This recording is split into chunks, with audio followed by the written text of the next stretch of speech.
Hi friends, welcome to my channel my family dairy. ఎలా ఉన్నారండి? అందరూ బాగున్నారా? నేను కూడా బాగున్నానండి. మీరందరూ ఎలా ఉన్నారో నాకైతే కామెంట్ సెక్షన్లో కామెంట్ చేయండి. సో ఏంటి ఇలా బెటాలియన్ మొత్తం ఫ్రేమ్లోకి వచ్చింది అనుకుంటున్నారు కదా? ఏం లేదండి, ఫ్రెంచ్ ఫ్రైస్ చేయాలంట. పొద్దున్నుంచి నేను ఫుల్ రెస్ట్లో ఉన్నాను, వంట ఏం చేయలేదు. సో అందుకని చెప్పేసి ఇప్పుడు ఈవినింగ్ ఏదైనా చేస్తాను అని చెప్పి మాట ఇచ్చాను. సో ఇప్పుడు ఈవినింగ్ అయింది కదా, అలా నా వెనకాల తిరుగుతున్నారనమాట. ఎటు వెళ్తే అటు. మీరు వెళ్తే చేస్తా, మీరు ఇక్కడ ఉండేందుకు? మార్నింగ్ వెళ్ళడం అంటే ఇటు కాదురా, రూమ్లోకి వెళ్ళండి, చేస్తాను. సో ఇప్పుడు ఏంటి అంటే ఇన్స్టెంట్గా ఫ్రెంచ్ ఫ్రైస్ చేస్తున్నాను. ఇంకా చికెన్ ఉంది, సో బటర్ చికెన్ నైట్కి చపాతీ కానీ పూరి కానీ చేసుకొని బటర్ చికెన్ అయితే చేసుకుందాం. వాడి ఫేస్ మాడిపోద్ది బటర్ చికెన్ అంటే. సో దాంట్లో కొన్ని పొటాటోస్ వేస్తాను లేరా. సో బటర్ చికెన్లో కొన్ని పొటాటోస్ వేసి ఇంకా అనమాట. మార్నింగ్ నుంచి ఫుల్ రెస్ట్ అనమాట, అసలు ఏం వంట చేయలేదు. ఇది కొంచెం ఇంట్లో సామాన్లు అలాగే ఉన్నాయి, కడగాలి. మార్నింగ్ టిఫిన్ ఇడ్లీ పెట్టానండి, పవర్ పోయింది, చట్నీ చేయలేదు. మిక్సీ ఇంకా కరెంట్ లేదు కదా, 1.5 hours తర్వాత వచ్చింది పవర్. సరే అని చెప్పి ఇంక టమాటో చట్నీ వేసుకొని తినేస్తారు. ఇంకా మధ్యాహ్నం ఏమో కొంచెం ఆవకాయ పెరుగన్నం, ఇంక పచ్చళ్ళు ఉంటే తెలుసు కదా, పెరుగన్నం పెట్టుకొని తినేశారు. డ్రాయింగ్ చూపించామ్మా, చూపి ఫోన్లో వచ్చావు కదా ఆ డ్రాయింగ్ అంటే చూడండి. ఇవాళ నేను వెంకటేశ్వర స్వామి వేయమని చెప్పాను.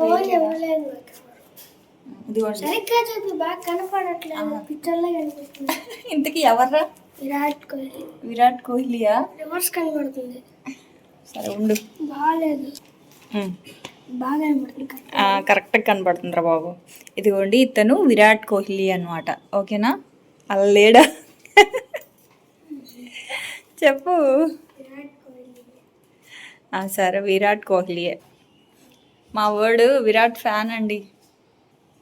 పెద్దోడు వాడు కూడా ఆర్సీబీయేనా? అదేంటి? సో పెద్దోడు సంగతి తెలియదు కానీ చిన్నోడు మాత్రం ఆర్సీబీ ఫ్యాన్ అండి. అది సరే రండి, ఇంకా వ్లాగ్ స్టార్ట్ చేస్తాను. ఇంక ఇక్కడైతే ఫ్రెంచ్ ఫ్రైస్ అయితే చేస్తున్నానండి. మామూలుగా ఫ్రెంచ్ ఫ్రైస్ మనం స్టాక్ పెట్టుకోవచ్చు కదా ఇంట్లో ఫ్రిడ్జ్లో. సో దానికి వేరే ప్రాసెస్ ఉంటుంది అనమాట, బాయిల్ చేయాల్సి ఉంటుంది.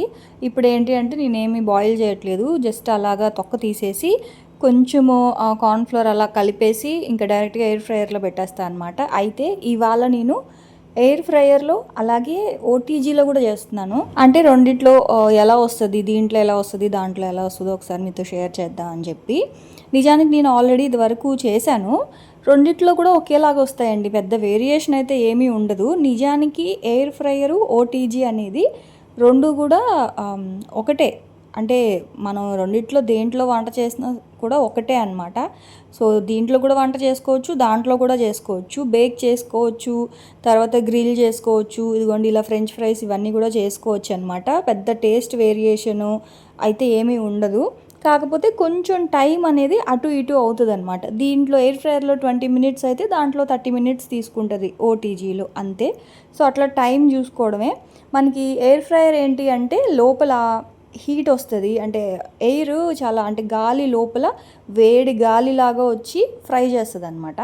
అదే ఓటీజీ అనుకోండి, వేడి గాలిలాగా రాదు. వేడి ఏంటంటే మనకి చూడండి రాడ్లు ఉంటాయి కదా, ఓటీజీలో రాడ్స్ వస్తాయి, పైన కింద రాడ్లు లాగా వస్తాయి, ఐరన్ రాడ్లు. అవేంటి అంటే బాగా ఆన్ చేసిన వెంటనే హీట్ ఎక్కువ అయిపోతే రెడ్ కలర్లోకి చూడండి మనకి బయట బొగ్గులు, మనకి పొయ్యిలో బొగ్గులు ఎలా అయితే ఉంటాయో ఎర్రగా అలా ఉంటాయి అన్నమాట ఓటీజీలో కూడా ఆ రాడ్స్ అనేవి. అవి అలా వేడెక్కినప్పుడు మనకి బొగ్గుల మీద కాల్చుకుంటే ఎలా అయితే వస్తాయో, అదే మనం గ్రిల్ చేసుకుంటాం కదా, సో అట్లా వస్తాయి అన్నమాట ఓటీజీలో కూడా. మనకి ఎయిర్ ఫ్రైయర్ ఏంటి అంటే ఆ వేడి గాలిలాగా వచ్చి ఫ్రై చేస్తుంది అంతే. కానీ రెండిట్లో టేస్ట్ ఒకేలా ఉంటుంది, ఒకేలాగా బేక్ అవుతాయి అన్నమాట. తందూరి కానీ కేక్స్ కానీ ఏవైనా సరే రెండిట్లో కూడా ఒకేలాగే వస్తాయి. అయితే ఇక్కడ నేను తిక్క పని చేశానండి. ఎప్పుడు ఫ్రెంచ్ ఫ్రైస్ తెలుసు కదా, ఇట్లా స్క్వైర్గా ఇట్లా పొడవుగా కట్ చేసుకుంటా. ఇక్కడ నేను ఏంటి అంటే స్లైసెస్ లాగా కట్ చేసా, చూద్దాం ఒకసారి ఎలా వస్తాయో అని చెప్పి. సో అంటే అదేంటి అంటే కొంచెం పలచగా కట్ చేసేసాను అనమాట. సో బిస్కెట్ అయింది. మళ్ళీ సెకండ్ వాయి వేసేటప్పుడు మాత్రం మామూలు ఫ్రెంచ్ ఫ్రైస్ లాగే కట్ చేశాను. సో ఏం లేదండి, అవి కట్ చేసేసి అందులో ఉన్న వాటర్ అంతా వంపేసి ఆ తర్వాత సాల్ట్ వేసుకోవాలి. వాటర్లో కనుక మీరు సాల్ట్ వేసారు అంటే ఫ్రెంచ్ ఫ్రైస్ అనేవి ఇంకా అందులో ఉన్న వాటర్ అంతా బయటకు వచ్చేస్తుంది. అంటే పొటాటోలో ఉన్న వాటర్ అంతా బయటకు వచ్చేస్తుంది. కాబట్టి పొటాటోని కట్ చేసి మంచిగా కడిగేసి ఆ వాటర్ అంతా వంపేసేయండి. వంపేసిన తర్వాత అప్పుడు అందులో ఒక పావు స్పూన్ సాల్ట్ వేసి ఒక 2 స్పూన్స్, అంటే ఇప్పుడు ఒక బంగాళదుంపకి ఒక స్పూన్ కార్న్ఫ్లోర్ కానీ మైదా కానీ బియ్యం పిండి కానీ ఏదైనా మీ ఇష్టం, ఒక స్పూన్ పిండి చొప్పున వేయండి. ఇక్కడ నేను 2 బంగాళదుంపలకి 2 స్పూన్లు కార్న్ఫ్లోర్ వేసుకున్నాను. వేసేసి మంచిగా ఇలా కలిపేసి ఎయిర్ ఫ్రైయర్లో పెట్టేశాను అనమాట. ఇంకొకటి కట్ చేస్తున్నాను కదా, ఇది వచ్చేసి నేను ఓటీజీలో పెడతాను. ఈ లోపల మా వాళ్ళు ఏంటి అంటే, అమ్మ మేము కట్ చేస్తామంటే మేము కట్ చేస్తాం. నన్ను వీళ్ళు కనుక ఉన్నారు అంటే నాకంత తొందరగా పని అవ్వదండి, త్వరగా తెవల్చరు, ఇలాగే చేస్తూ ఉంటారనమాట. సో ఇదిగోండి, ఇప్పుడు మా వాడికి నేను కటింగ్ నేర్పిస్తున్నాను, ఎలా కట్ చేయాలో. మామూలుగా కట్ చేస్తాడు ఉల్లిపాయలు, ఎప్పుడైనా మనకి మ్యాగీలోకి లేకపోతే సైడ్ డిష్ లాగా ఉల్లిపాయలు కావాలి అంటే మాత్రం కట్ చేసేది లక్కీయే. కాకపోతే వీడికి ఆ పెద్ద కత్తితోటి కట్ చేయడం రావట్లేదు. వాడిని చూసి వీడొస్తున్నాడు, నేను కూడా కట్ చేస్తాను, నేను కూడా నేర్చుకుంటాను అని చెప్పి. అరే వద్దురా బాబు, టైం పట్టేస్తుంది అని చెప్పేసి ఇంకా ఇద్దరు వెళ్ళండి అని చెప్పి ఇద్దరిని పంపించి నేనే కట్ చేశాను అనమాట. సో సెకండ్ రౌండ్లో కట్ చేసినవి మాత్రం నార్మల్గానే కట్ చేసేసాను. అంటే ఎప్పుడు ఫ్రెంచ్ ఫ్రైస్ ఎలా ఉంటాయో మన ఫింగర్స్ లాగా అలాగే కట్ చేసేసి ఇదిగోండి ఓటీజీలో పెడదామని చెప్పేసి పైన కొంచెం ఆయిల్ ఇలా బ్రష్ చేశాను అనమాట. సో ఇలా కొంచెం అయినా సరే ఆయిల్ లేకపోతే పైన మనం పిండి చల్లాం కదా, అదే పిండి కలిపాం కదా, సో పిండిగా ఉంటుంది అనమాట. అందుకని జస్ట్ కొంచెం అలా 1 స్పూన్ ఆయిల్ని ఇలా బ్రష్ చేస్తే సరిపోతుంది. మనకి ఆ 1 స్పూన్ బ్రష్ చేసిన ఆయిల్ కూడా ఏంటి అంటే ఆయిల్గా కనిపిస్తుంది, అది బాగా ఫ్రై అయిన తర్వాత. నిజంగా అట్లా ఉంటుంది, మనం ఏదో ఎక్కువ ఆయిల్ వేసినట్టు. అంటే అంటే మనం వేసిన 1 స్పూన్ ఆయిల్ కూడా పీల్చదనమాట, అలా కనిపించేస్తుంది బయటికి. సో ఇంకా అవన్నీ పెట్టేశాను. ఇక్కడైతే ఒక 30 మినిట్స్ పెట్టాను ఓటీజీలో, ఎయిర్ ఫ్రైయర్లో 20 మినిట్స్. యాక్చువల్గా ఎయిర్ ఫ్రైయర్లో మనం ఏమి టైం సెట్ చేయాల్సిన అవసరం లేదు, ఫ్రెంచ్ ఫ్రైస్కి అదే ఆప్షన్ ఉంటుంది, అది నొక్కేస్తే చాలు. ఫ్రెంచ్ ఫ్రైస్కి ఎంత హీట్ కావాలి ఎంత టైం కావాలి అని అదే తీసుకుంటుంది. ఆ తర్వాత అవి వేగే లోపల ఇక్కడైతే నేను పిండి కలుపుకుంటున్నానండి, చపాతీ పిండి. అయితే ఇవాళ చపాతీ నేను రోటీ మేకర్లో చేస్తున్నాను. అంటే ఎప్పుడు పూరీ ప్రెస్ చేస్తాను కదా, అలాగే చపాతీలు అంటే చాలా వేడిగా ఉంటుంది కదా, సో అంతసేపు నించొని చపాతీలు అయితే చేయలేము. అందుకే రోటీ మేకర్లో చేద్దాంలే అని చెప్పేసి పిండి కొంచెం పలచగా కలుపుకుంటున్నానండి. అంటే పలచగా అంటే కొంచెం వాటర్ ఎక్కువ వేసి కలుపుకుంటున్నాను అనమాట. చేతితో చేసేటప్పుడు మాత్రం కొంచెం వాటర్ తక్కువ వేసి కలుపుకుంటాను. ఇది రోటీ మేకర్లో కాబట్టి కొంచెం వాటర్ ఎక్కువ వేసి కలుపుకున్నాను అనమాట. ఒక 2 స్పూన్స్ ఆయిల్ వేసేసి కొంచెం వాటర్ ఎక్కువ వేసి పిండి అయితే కలుపుకొని పక్కన పెట్టేసా. అది ఒక 1 అవర్ అలాగా నానితే మనకి చపాతీలు బాగా మెత్తగా వస్తాయి కదా. ఆ తర్వాత బటర్ చికెన్ అని చెప్పాను కదా, సో ఇది వచ్చేసి బోన్లెస్ చికెను. ఇప్పుడు ఆ చికెన్లో ఆల్రెడీ నేను సాల్ట్ అయితే వేసే పెట్టేశాను ఫ్రిడ్జ్లో. సో ఇప్పుడు అందుకే సాల్ట్ వేయట్లేదు, కానీ మిగతావన్నీ వేసుకుంటున్నానండి. ఒక 1/2 స్పూను కారము, ధనియాల పొడి, పసుపు, తర్వాత ఒక 1/2 స్పూన్ గరం మసాలా, తర్వాత పెరుగు, ఒక 1/2 స్పూన్ అల్లం వెల్లుల్లి పేస్ట్, అంతే. ఇవన్నీ వేసేసి మంచిగా ఇలా కలిపేసి కొంచెం సేపు పక్కన పెట్టేసుకుందాం. అంటే మనం వంట చేసే లోపల ఇది కొంచెం బాగా సాఫ్ట్ అయ్యి ఉప్పు కారాలు అన్నీ కూడా మంచిగా పట్టుకుంటాయి అన్నమాట. సో మీకు కొంచెం కలర్ఫుల్గా కావాలి అనుకుంటే కొంచెం కలర్ కూడా యాడ్ చేసుకోవచ్చు. కాకపోతే కలర్ వల్ల టేస్ట్ అయితే ఏమీ మారదు కదా, సో అందుకే నేనేం కలర్ అయితే ఏం వేయలేదు. సో అది ఇంకా అదైతే పక్కన పెట్టేసా. ఈ లోపల ఫ్రెంచ్ ఫ్రైస్ అయితే ఇదిగోండి ఇట్లా వచ్చినాయి. యాక్చువల్గా బాగా వస్తాయండి, నేను ఇదేం ఫస్ట్ టైం కాదు, మీతో చాలాసార్లు షేర్ చేసి ఉంటాను కదా. కాకపోతే ఏంటి అంటే ఇవాళ నేను చేసిన తిక్క పని ఇలా పలచగా కట్ చేశాను. దానివల్ల ఏంటి అంటే కొంచెం అంటే కింద ఉన్నటివి ఏంటి అంటే కొంచెం ఇలా అయిపోయాయి, దాన్ని ఏమంటారు, మెత్తగా అయిపోయాయి అన్నమాట. సో సెకండ్ రౌండ్లో చేసినవి మాత్రం చాలా బాగా వచ్చేయండి. అదే ఓటీజీలో చేశాను కదా అది. సరేలే ముందు ఏదో ఒకటి అని చెప్పేసి ఇంక ముందు వాళ్ళకైతే చేసి ఇచ్చేస్తూ ఉన్నాను. ఇదిగోండి బాగా వచ్చాయి ఇవి కూడా, కాకపోతే కొంచెం కింద ఉన్నటివి మాత్రం మెత్తగా ఉన్నాయన్నమాట. అదే ఆయిల్లో కనుక డీప్ ఫ్రై చేస్తుంటే సపరేట్గా ఒక్కొక్కటి ఇంకా అవి కూడా బాగా క్రిస్పీగా వచ్చేవేమో బహుశా. సో ఓటీజీలో చేసినవి వచ్చేసి ఇలా వచ్చాయన్నమాట. సో చెప్పాను కదా 30 మినిట్స్ పట్టింది ఓటీజీలో, మనకి దీనికి 20 మినిట్స్ పట్టింది ఎయిర్ ఫ్రైయర్లో. సో ఇదిగోండి ఇందులో ఏంటి అంటే అలాగా మనకు గ్రిల్ లాగా ఇస్తారు కదా ఓటీజీ, సో దాంట్లో అయితే పెట్టేశాను అనమాట. సో ఇంకా మా పిల్లలతో పాటు నాకు కూడా ఫ్రెంచ్ ఫ్రైస్ అయితే ఇష్టము. టీ పెట్టలేదు, మా ఆయన ఏమో బయటికి వెళ్ళారనమాట. సో నేను బయటికి వెళ్ళి వస్తాను వాకింగ్కి అని చెప్పి, నేను టీ బయట తాగేస్తానులే అని అన్నారు. ఇంకా నా ఒక్కదానికోసం ఎందుకులే అని చెప్పి ఇంకా టీ పెట్టలేదు. సరే అని ఇంకా ఫ్రెంచ్ ఫ్రైస్ తినేసి ఇంకా మిగతా పని ఉంటుంది కదండి సాయంకాలం అంటే, అది కాకుండా మార్నింగ్ డిష్ వాషర్లో లోడ్ చేశాను కానీ గిన్నెలు అయితే కడగలేదు. సో కొన్ని గిన్నెలు ఉన్నాయి కడగాలి, ఇంక ఈ సామాన్లు ఇక్కడ ఒకడైతే పెట్టాలి. అయితే మీరు వ్లాగ్ అయితే చూస్తూ ఉండండి. ఒక చిన్న టాపిక్ కోసం మాట్లాడతా. ఏం లేదు, నాకు ఒక కామెంట్ వచ్చింది. సో అది మీతో కూడా డిస్కస్ చేస్తే మీకు కూడా ఎవరికైనా ఉపయోగపడుతుంది. మీరు ఇచ్చే సలహా నాతో పాటు మన వ్యూవర్స్కి కూడా ఎవరికైనా ఉపయోగపడుతుంది, ఆ డౌట్ ఉన్న వాళ్ళకి అని చెప్పి. సో కామెంట్ ఏంటి అంటే, ఇప్పుడు మన పిఎం మోదీ గారు ఏం చెప్పారు, ఒక 1 ఇయర్ పాటు గోల్డ్ కొనొద్దు అని చెప్పారు కదా. సో అంటే గోల్డ్ కొనొద్దు అని చెప్పారు కదక్క. ఇప్పుడు ఒకవేళ ఫ్యూచర్లో అంటే ఇప్పుడు గోల్డ్ రేట్ పెరిగింది కదా, ఫ్యూచర్లో 1 ఇయర్ తర్వాత గోల్డ్ రేట్ పెరిగిపోతే అప్పుడు మన పరిస్థితి ఏంటి, అప్పుడు ఇప్పుడు కొనొద్దని చెప్పారు. సో ఒకవేళ పెరిగిపోతే అప్పుడు మనం కొనలేం కదా అన్నట్లుగా పెట్టిందనమాట తను. ఇప్పుడు ఒకవేళ గోల్డ్ రేట్ పెరుగుతుంది కాబట్టి మన దగ్గర ఉన్న గోల్డ్ ఇప్పుడు అమ్ముకొని మళ్ళీ ఒక 1 ఇయర్ తర్వాత గోల్డ్ ప్రైస్ తగ్గినప్పుడు మనం కొనుక్కోవచ్చు కదా అన్నట్లుగా పెట్టింది కామెంటు. మీరు ఏం సలహా ఇస్తారు, ఈ టైంలో కొనమంటారా అమ్మమంటారా అని అడిగారనమాట. నాకు మాత్రం నిజంగా నవ్వు వచ్చిందండి.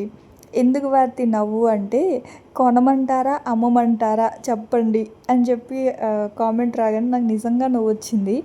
ఏంటంటే ఒక చిన్న జోక్ చెప్తాను చూడండి. నా విషయంలో పర్సనల్గా నాకు జరిగింది షేర్ చేస్తున్నాను చూడండి. నా దగ్గర గోల్డ్ ఉన్నప్పుడు గోల్డ్ రేట్ అనేది నార్మల్గా ఉంది, పెరగలేదు, అప్పటికి ఇంకా పెరగలేదు. వన్స్ నేను బంగారం అమ్మిన తర్వాత గోల్డ్ రేట్ పెరిగింది. ఓకేలే కొంచెం కదా పెరిగింది అని కామ్గా అయ్యా. ఆ తర్వాత ఇంకొంచెం పెరిగింది, ఆ తర్వాత ఇంకా పరిగెడుతుంది అనమాట. సో ఇంకెలా పరిగెడుతుందంటే అలా పరిగెడుతుంది. సరే అమ్మో బంగారం రేట్ పెరుగుతుంది కదా అని చెప్పేసి డబ్బులు వేస్ట్ చేయకుండా ఏదో ఒక రూపాయి దాచుకొని మళ్ళీ బంగారం కొనుక్కుంటుండే. మళ్ళీ ఒక టైంలో బంగారం ఏమైంది, మళ్ళీ డమ్మని పడిపోయింది. చాలా నేను కొన్నప్పటికీ మళ్ళీ బంగారం రేట్ అనేది గ్రాము మీద 2000 డిఫరెన్స్ వచ్చింది తెలుసా, గ్రాము మీద. సో అంటే చెప్తున్నా, అప్పుడు కొన్నాను బాగా కొంచెం గోల్డ్ ఎక్కువ ప్రైస్లో ఉన్నప్పుడు, ఇంకా పెరిగిపోద్దేమో ఆ టైంలో కొన్నాను. కొనిన తర్వాత మళ్ళీ 2000 తగ్గింది. సో అలా ఉంటుంది అనమాట నా లక్ అనేది. ఎందుకు చెప్తున్నానంటే, ఇప్పుడు తను నన్ను సజెషన్ అడిగింది కదా, అంటే చెప్పండి అక్క అని చెప్పేసి, అంటే గోల్డ్ ఇప్పుడు కొనాలా అమ్మాలా అన్నట్లుగా. సిస్టర్ నిజంగా చెప్తున్నాను, గోల్డ్ గురించి నేనైతే మాత్రం 1 ఇయర్ తర్వాత కొనాలా లేదా అనేది మీ ఇష్టం. ఇప్పుడు గోల్డ్ రేట్ పెరిగింది కాబట్టి మన మోదీ గారే ఒక 1 ఇయర్ పాటు ఏమీ కొనొద్దు అని చెప్పారు కాబట్టి కొనకుండా ఉండడం మంచిదే. ఎందుకంటే పెద్ద ఆయన చెప్పారు, సో ఆ సలహా మనం పాటించడం బెటర్ ఏమో. కానీ అమ్మాలా అని అడిగితే మాత్రం నేను ఎవరికైనా గోల్డ్ అమ్మొద్దనే చెప్తాను. ఎందుకంటే గోల్డ్ అనేది ప్రెజెంట్ ఈ రోజుకో రేపటికో కాదు కదా. మన దగ్గర బంగారం ఉంది అంటే ఖచ్చితంగా 5 ఏళ్ళకో 10 ఏళ్ళకో 20 ఏళ్ళకో 100 ఏళ్ళకైనా సరే అది అలాగే ఉంటుంది.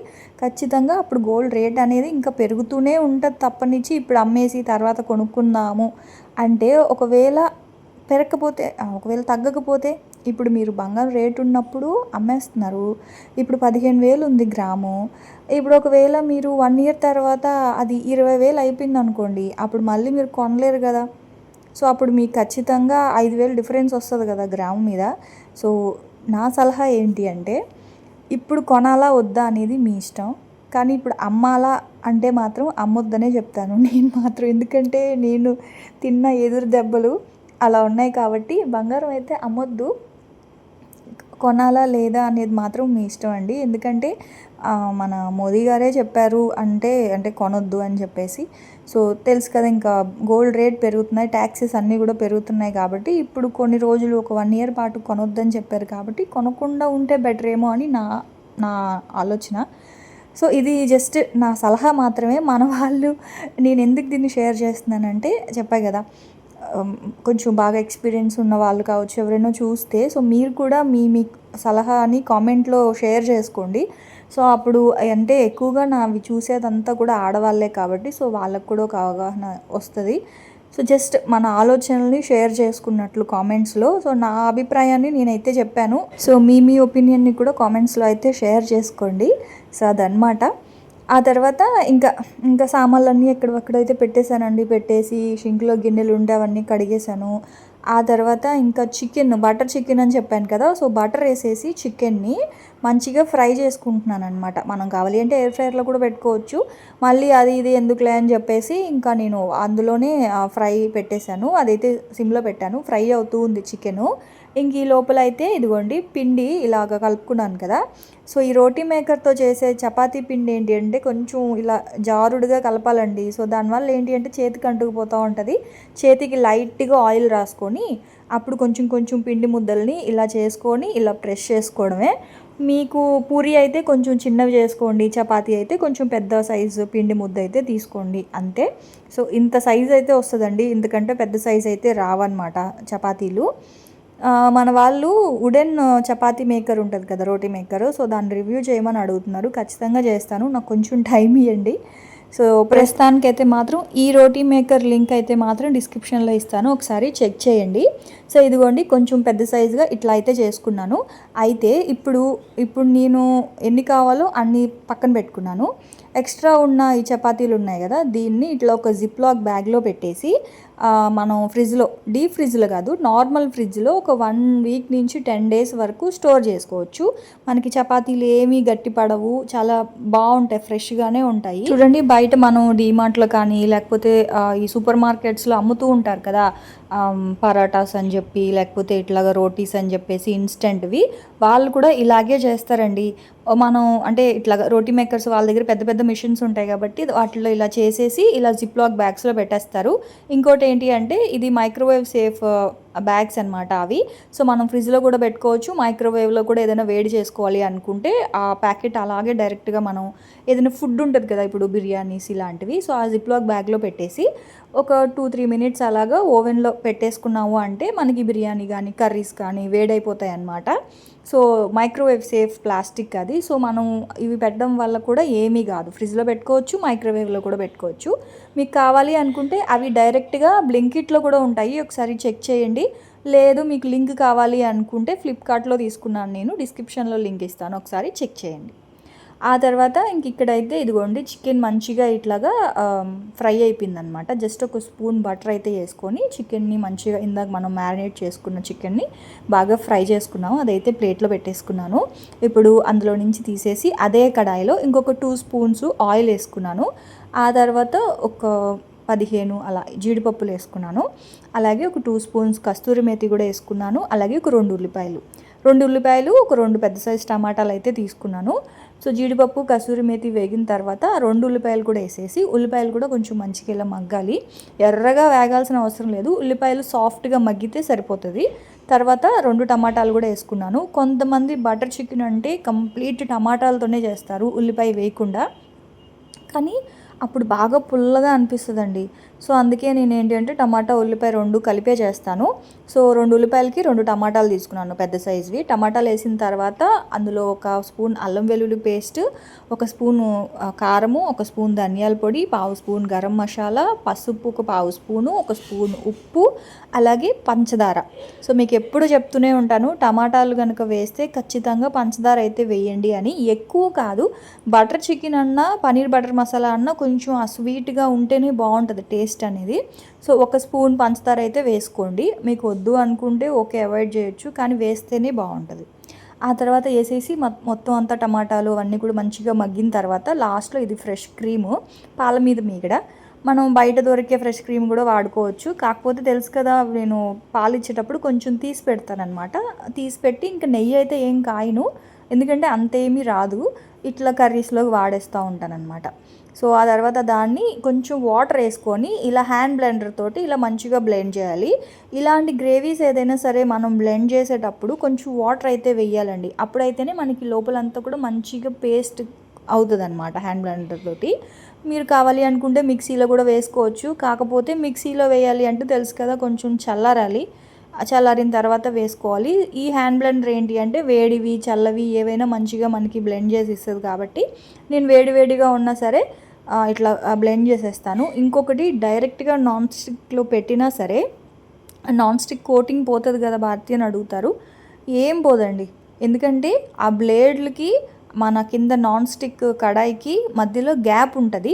సో బ్లేడ్లు అనేవి నాన్ స్టిక్కి అస్సలు తగలు, గ్రేవీ మాత్రమే గ్రైండ్ అవుతుంది తప్ప నాన్ స్టిక్ కోటింగ్ అయితే మాత్రం ఏమీ పోదన్నమాట. సో ఇది కూడా అడుగుతూనే ఉంటారు కామెంట్స్లో, అందుకే నేను ఎప్పుడు చెప్తూ ఉంటాను.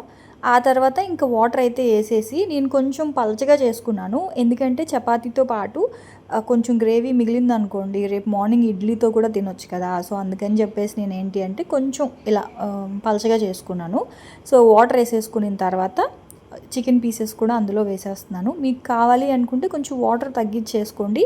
అంటే కొంతమంది బాగా దగ్గరగా తింటారనమాట, ఇగురులాగా తింటారు. నేను మాత్రం కొంచెం గ్రేవీ ఉండేలాగే చేశాను. సో ఇప్పుడు దీన్ని అటువైపు స్టవ్ మీదకి పెట్టేస్తాను. ఒక 10 to 15 మినిట్స్ స్లోగా కుక్ అయింది అంటే ఆ చికెన్ కూడా ఆ గ్రేవీలో బాగా ఉడికి మంచిగా జ్యూసీగా సాఫ్ట్గా అవుతుంది. ఇంక ఈ లోపల ఇందాక మనం చేసి పెట్టుకున్న చపాతీలు ఉన్నాయి కదా, సో దీన్ని అయితే ఇంక ఇలాగ స్టవ్ మీద పెనం మీద కాల్చేసుకోవడమే. ఇదిగోండి, అయితే ఇవి ఆల్రెడీ కొంచెం అటు ఇటు కాలు ఉంటాయి అన్నమాట. రోటీ మేకర్ అంటే తెలుసు కదా, మనం అది ఎలక్ట్రిక్ రోటీ మేకర్ కాబట్టి కొంచెం అటు ఇటు కాలు ఉంటుంది. సో అందుకే ఫస్ట్ కొంచెం ఇట్లా ఒక పావు స్పూన్ ఆయిల్ రాశాను. ఇప్పుడు దీన్ని ఉల్టా వేసుకొని ఇప్పుడు దీని మీద కూడా జస్ట్ అట్లా ఒక పావు స్పూన్ ఆయిల్ అయితే ఇట్లా రాసుకోవాలి. రాసిన తర్వాత చూడండి అసలు ఎంత మంచిగా పొంగుతాయి అంటే చాలా బాగా పొంగుతాయి. నేనేంటి అంటే ఇంటికి ఎవరైనా వచ్చినప్పుడు అలాంటప్పుడు ఎక్కువ చపాతీలు చేయాల్సి వస్తుంది కదా, సో అలాంటప్పుడు ఈ రోటీ మేకర్లో చేస్తూ ఉంటా. చూడండి ఇట్లాగా మనం ప్రెస్ చేస్తూ, మీరు ఒక క్లాత్తో అయినా ప్రెస్ చేయండి, లేదు అనుకుంటే ఇట్లా స్పాచులాతో అయినా సరే ఇలా కనుక ప్రెస్ చేస్తూ ఉంటే మంచిగా పొంగుతాయి పూరీలన్నీ. పూరీ కాదు చపాతీ, ప్రతి చపాతీ పొంగుతుంది. అలాగే పూరీ కూడా మీరు ఆయిల్లో కనుక వేస్తే ప్రతి పూరీ పొంగుతుంది. మనం చపాతీ అయితే ప్రతి చపాతీ పొంగుతూ మంచిగా సాఫ్ట్గా వస్తాయి అన్నమాట. అయితే మనకి చేయడం రావాలండి. మీరు అడగొచ్చు చపాతీలని రోటీ మేకర్లోనే ఫ్రై చేయొచ్చు కదా భారతి అని చెప్పేసి. నేను దాంట్లో చేస్తే కొంచెం టైం ఎక్కువ పడుతుంది, ఇంకా అందుకని చెప్పేసి దాంట్లో జస్ట్ ఇలా ప్రెస్ చేసేసుకొని ఇట్లాగ పెనం మీద అయితే ఫ్రై చేస్తూ ఉన్నా అనమాట.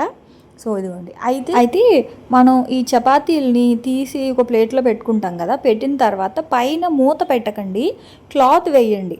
సో అప్పుడు ఏంటి అంటే మీకు ఆవిరి అనేది దిగకుండా ఉంటుంది. ఆవిరి ఏదైనా ఉన్నా కూడా ఆ క్లాత్ పీల్చుకుంటుంది. అలా కాకుండా మీరు పైన కనుక మూత పెట్టారు అనుకోండి, ఆవిరి దిగిపోతుంది. అప్పుడు చపాతీలు అనేవి అడుగునున్న చపాతీలు వాటర్ పట్టేస్తాయి. అందుకే నేను ఎప్పుడు చపాతీలు చేసినా సరే చపాతీలకంటూ సపరేట్గా ఒక క్లాత్ పెట్టేసుకుంటామండి. ఆ క్లాత్ కనుక మనం పైన వేసి పెట్టాము అంటే వేడిగాను ఉంటాయి చపాతీలు, ఇదిగోండి సాఫ్ట్గా కూడా ఉంటాయి. నేను ఇలాగా క్లాత్ అయితే వేసి ఉంచేసాను అనమాట.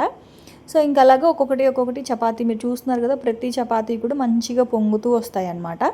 సో మీకు లింక్ ఎవరికైనా కావాలి అనుకుంటే చెప్పాను కదా డిస్క్రిప్షన్లో ఉంటాయి, ఒకసారి చెక్ చేయండి. మీరు మళ్ళీ కామెంట్స్లో నన్ను లింక్స్ అడిగితే నేను ఒక్కొక్కరికి లింక్స్ అయితే షేర్ చేయలేను కదండి. సో అర్థం చేసుకోండి, డిస్క్రిప్షన్లో ఉంటాయి అన్నీ, ఒకసారి చెక్ చేయండి. ఆ తర్వాత ఇంక ఇదిగోండి, ఇంకా కర్రీ అయితే అయిపోయింది. ఇంకా స్టవ్ ఆపేసి పైన కొంచెం బటరు అలాగే ఇంకొంచెం ఫ్రెష్ క్రీము, మా వాళ్ళకి చాలా ఇష్టం అనమాట బటరు క్రీము, ఎంత వేసినా తింటారు. సో అలా వేసేసి ఇంక మళ్ళీ ఒకసారి మంచిగా ఇలా కలిపేసుకున్నాను. చెప్పాను కదా మీకు కావాలి అనుకుంటే ఇంకా వాటర్ తక్కువ వేసుకొని దగ్గరికి చేసుకోవచ్చు. కాకపోతే నేను పక్క రోజు మార్నింగ్ ఇడ్లీలోకి కూడా కావాలి అని చెప్పి ఇంకా అలా చేసుకున్నాను అనమాట. ఆ తర్వాత ఇది చపాతీలు చూడండి ఎంత బాగా వచ్చాయో. సో ఇట్లా మనకి అన్నీ పొంగుతాయి కాబట్టి ఇదిగోండి ఇట్లా ఒక 2 లేయర్స్ లాగా వచ్చేస్తాయి. చపాతీలు మాత్రం బాగా మెత్తగా ఉంటాయండి. సో మీరు కావాలి అనుకుంటే దాంట్లోనే కూడా కాల్చుకోవచ్చు, లేదు అనుకుంటే దాంట్లో ఇలా ప్రెస్ చేసేసి ఎంచక్క పెనం మీదైనా చేసుకోవచ్చు. నేనైతే మాత్రం ఎప్పుడు ఇంతే పెనం మీదే ఫ్రై చేసుకుంటాను. పూరీ కూడా అంతే, దాంట్లో ప్రెస్ చేసేసి ఆయిల్లో ఫ్రై చేస్తాను అనమాట పూరీలు అయితే. సో ఇంకా అట్లా నా ఈవినింగ్ రొటీన్ అయితే ఇలా అయ్యింది. సో అదండి ఇంక ఇవాల్టి వ్లాగ్ అయితే. సో రేపటి వ్లాగ్లో మళ్ళీ వచ్చేస్తాను, అప్పటి వరకు ఉంటాను. Bye friends, bye.